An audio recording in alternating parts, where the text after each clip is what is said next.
Beep, beep, beep. Welcome to the court of the EDI Jester. How you doing, peeps? Hey. Let's get on with it, shall we? Today, straight into it.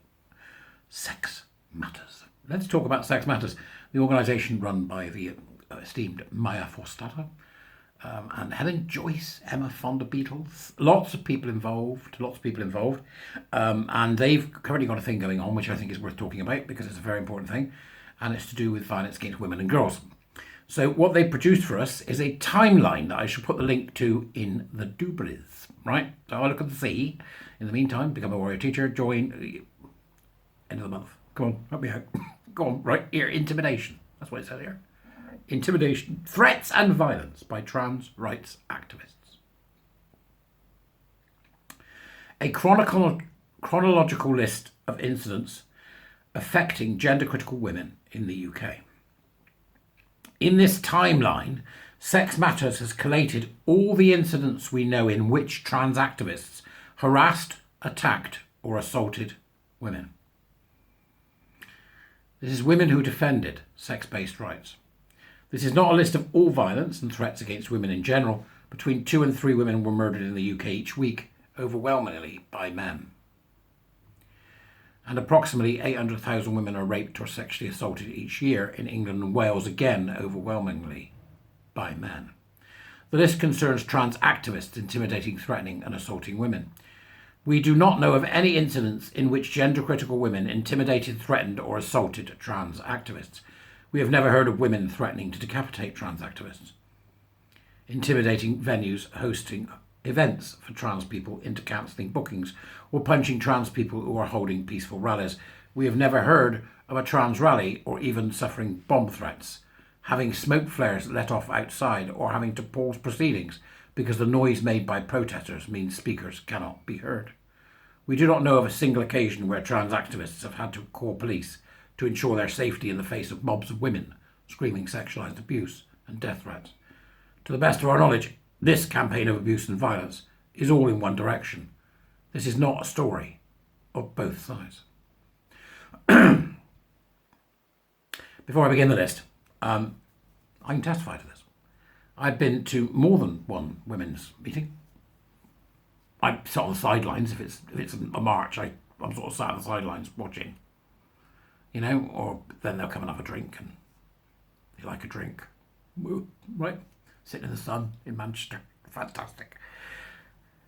When I went to see Helen Joyce and Maya talk about the various subjects that we needed to at the People's History Museum in Manchester, when we came out, there was a group of these ne'er-do-wells, unwashed knicker-fumblers, right, outside, and a bunch of delusional kids. They've always got the kids with them, these men, haven't they? Right? And on the way in, they accused me of being a potential murderer. There he is. That's the one that says he's dangerous. That's what they said. And I just sort of stared him down and went, yes, I'm dangerous. I may visit you in the small hours and put a bat up your nightshirt. But it was mild in comparison to what the women were getting. Because they won't take on the men, say.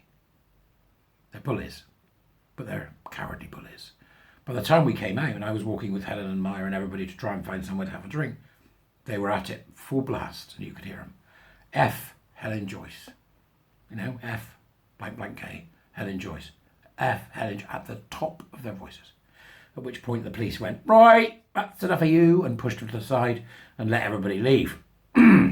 That's after the People's History Museum didn't want to have the event at all. But we had it, right? There was only a couple of men there. So I can testify that this is the truth, right? This is the truth.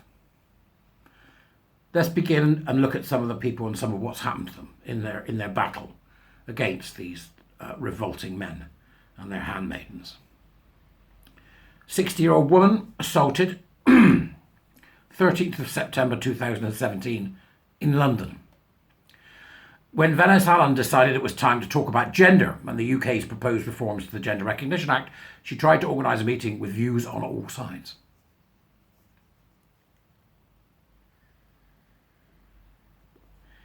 She contacted over 20 trans activists, asking them to speak at the event, but none accepted. After the first venue pulled out, a new one was found the Women's Club in Audley Square. In an effort to keep attendees safe and avoid further threats and harassment, the location was kept secret. Attendees met at Speaker's Corner to find out where to go. A small group of trans activists turned up with placards saying "TERFs not welcome" and taunted and chanted at the women. Maria MacLaren was taking photographs when one of the trans activists grappled with her, snatched her camera and smashed it on the ground. Another joined in and hit her several times. The second assailant, Tara Flickwood, also known as Tara Wolf, a trans-identifying man, was convicted of assault by battery. There's then a link if you wish to read more about Maria MacLaren's account. This is one of the first things I came across when I got involved in this. Was Maria's, I think it's Maria's case. Then please do, because there's a link there from the report in Feminist Current, which is well worth the read. We then have the 26th of October 2017 in London, where a woman was mobbed and intimidated at a book fair.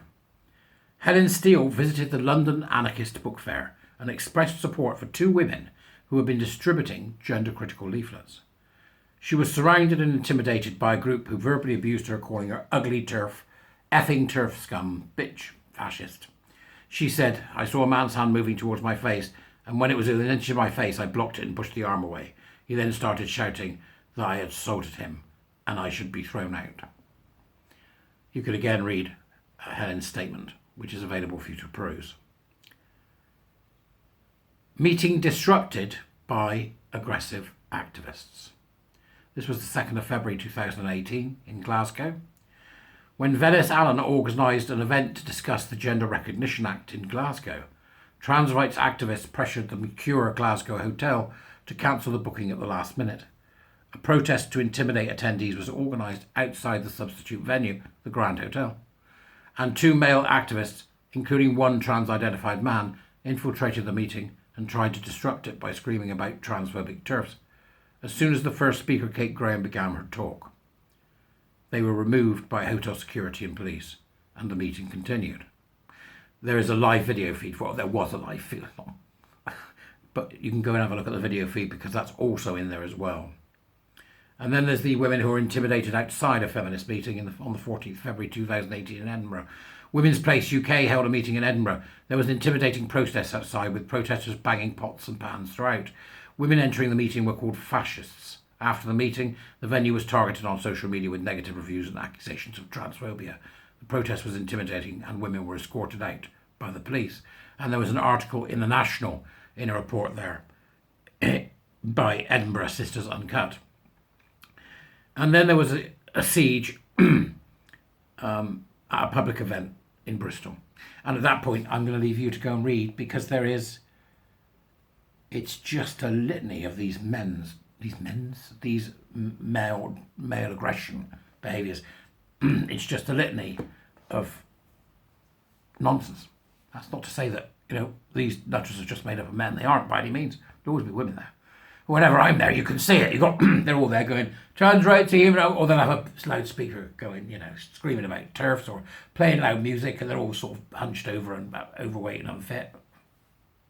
It says eat, right? That's what they tend to look like. They're a mess, most of them. And then there's all these young kids that are like, 16, 17, 18, whatever age they are, and they're, okay, trans rights, human rights. And then you look into the background, and there they are, the AGPs, skulking up and down.